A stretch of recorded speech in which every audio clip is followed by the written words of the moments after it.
पूज्य भैया जी, सवाल हमारे पास आया है कि ईश्वर अगर इतने दयालु हैं तो संसार में इतना कष्ट और दुख क्यों है? तो पुत्री, जो ये क्वेश्चन पूछने वाले हैं वो ये जानते नहीं ये सब दुखालय है।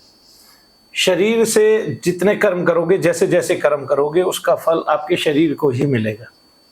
ईश्वर दयालु है इसका इससे मतलब नहीं है। जो शरीर के कष्ट हैं उसको भी वो क्षण भर में समाप्त कर देते हैं जब उनकी दयालुता की बात आती है और जब हम अनन्य भाव से उनकी शरण में चले जाते हैं। एक्चुअली हम ईश्वर को समझ ही नहीं पाते हैं। वास्तविकता यही है कि ईश्वर क्या है पहले ये जान लो। वो हम दया के पात्र जब बनेंगे तो वो दया करेंगे, हम करुणा के पात्र जब बनेंगे तब वो करुणा करेंगे, हम उनकी ममता के पात्र जब बनेंगे तब करुणा करेंगे। जब हम उनकी ओर देखेंगे नहीं तो वो हमारी ओर क्यों देखेंगे?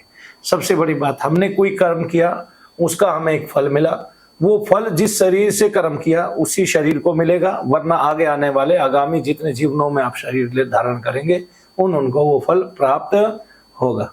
तो पुत्री, मैं यही कहता हूँ कि अच्छा कर्म करो, अच्छा फल पाओ, रोज अच्छा कर्म करो तो आपका एक पास्ट अच्छा बन जाएगा और रोज अच्छा कर्म करते करते आपका जो भविष्य है वो अच्छा हो जाएगा।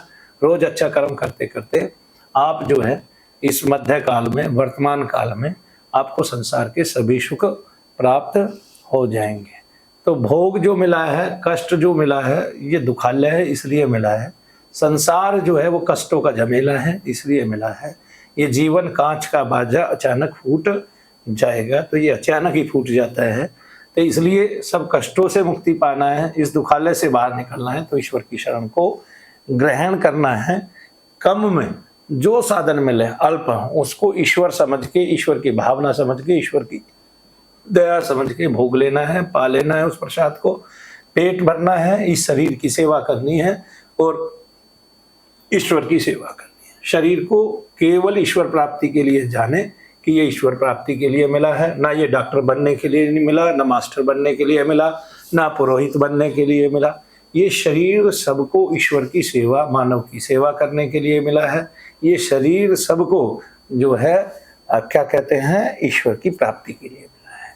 इस जगत में आए हो तो केवल ईश्वर प्राप्ति के लिए, इस जगत में आए हो तो जब तक उसको प्राप्त नहीं किए करोगे तब तक मन उच्चाटित रहेगा, मन में विद्वेषण रहेगा, मन खराब रहेगा, मन बुरे विषयों में फंसता रहेगा, तब तक मन में विषाद रहेगा, मन आंदोलित रहेगा और मन आपको परेशान करता रहेगा। और जब ईश्वर को प्राप्त कर लोगे तब मन चारों ओर से शांत हो जाएगा, किसी तत्व की, किसी पदार्थ की कोई इच्छा नहीं रह जाएगी और संसार सुखालय में बदल जाएगा। जय शनिदेव।